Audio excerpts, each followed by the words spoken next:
fuerte el corazón. Ay, cuando nos llama la pasión, nos hallamos frente a frente para amarnos locamente y entregarnos sin reservas al amor. Ay, amor, quédate muy dentro. Aquí está tu rosa linda para vivir en tus sueños. Ay, amor, que me estoy muriendo. Es esta tu rosa linda que solo quiere tus besos. Ay, amor, aquí está tu rosa linda para vivir en tus sueños. Toma mi alma, bebe mi cuerpo, que por tus besos me estoy muriendo. Ay, amor, es esta tu rosa linda que solo quiere tus besos. Rosalinda, Rosalinda.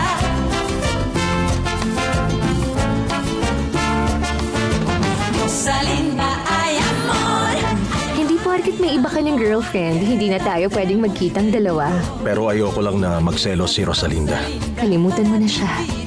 At mahalin mo ako ulit. Kailangan ko nang gumawa ng desisyon. Hindi pwedeng magpatuloy ako ng ganito lang. Kailangan nating alamin kung saan nakatira yang si Soledad Romero. Kailangan ko na siyang hanapin.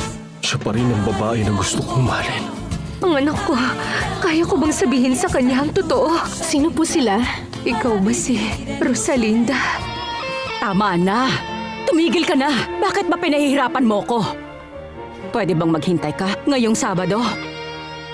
Oo na, sige na. Kikitain na kita. At saka pwede ba wag ka nang tumawag? Sa Sabado, magkikita tayo.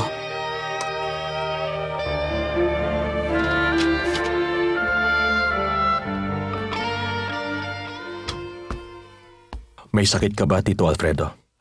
Wala, Fernando Jose. Galing ako sa kwarto mo, wala ka ron.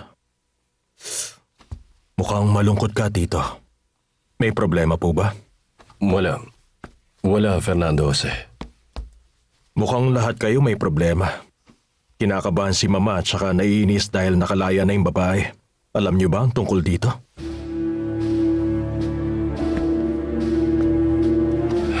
Saan naman siya pumunta?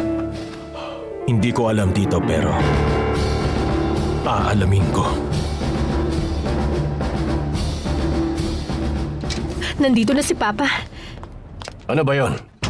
Bakit mo ba ako pinapauwi? Papa, kanina pa po niya kayo hinihintay. Ikaw?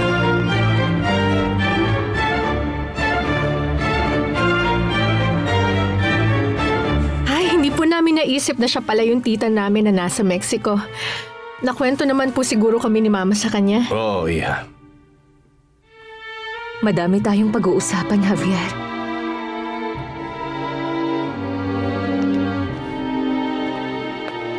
Tita, kailangan na po naming matulog kasi maaga pa po kami bukas. Good night po. Good night. Masaya akong makilala ka, tita.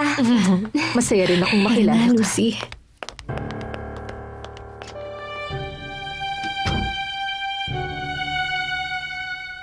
Soledad. Mag-usap na tayo. Pasensya na, Tito, pero hindi ko nakita. Kaya hindi ko siya makikilala talaga. Nakatalikod siya at tinatakpan niya ang mukha niya. At kailan mo siya nakita? Kinausap ko kasi yung direktor para sabihin na huwag siyang palayain. Nandun ba siya? Oo. At saka parang nasaktan talaga siya sa mga sinabi ko. Kasi nakita ko siya na umiyak siya nang umiyak doon. Anong sinabi mo sa kanya, Fernando Jose? Wala naman, Tito. Kasi pakiramdam ko, alam niya sa sarili niya na nagkasala siya. Mabigat ang ginawa niya tapos nakalaya siya ng ganun-ganun lang. Galit na galit ako sa kanya ngayon, Tito. Bakit naman? Nakilala ko na si Rosalinda. At mahal na mahal namin ang isa't isa tapos bigla na lang siya nakalaya, nakakasira ng kasiyahan. Bakit nakalaya ka na? Binigyan ako ng pardon ng abogado. Ayoko sanang lumabas, Javier. Ayoko talaga sana. Tahan na, Soledad.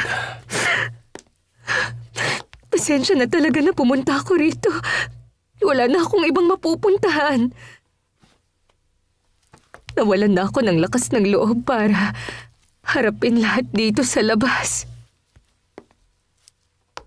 Kasi nung nakakulong ako, nawala na ang lakas ko. Pakiramdam ko tapos na ako. Sige. Alam kong nahirapan ka. At marami kang pinagdaanan. Pero alam kong kakayanin mo. Pwede kang dumito, Soledad. Kaya lang ay wala na kaming kwarto rito pero sa kabila meron. Kakausapin ko yung caretaker na si Asuncion para bigyan kanya ng marerentahan. Tutulungan ka namin sa matitirhan at sa pagkain mo. Salamat, Javier. Salamat din sa kapatid kong si Dolores. Ayoko na sanang banggitin pa ang pangalan niya. Kakausapin ko si Asuncion.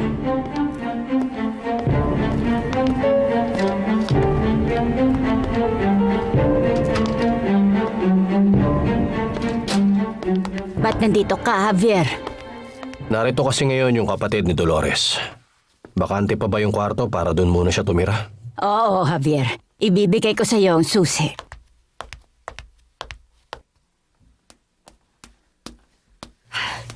Nauuhaw po ako, kaya bumangon muna ako.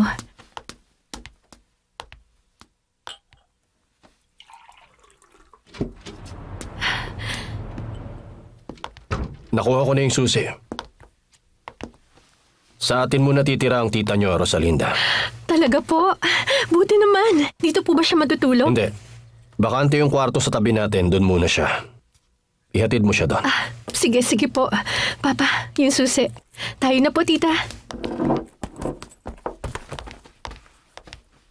Salamat, Javier. Magandang gabi. Dito po tayo.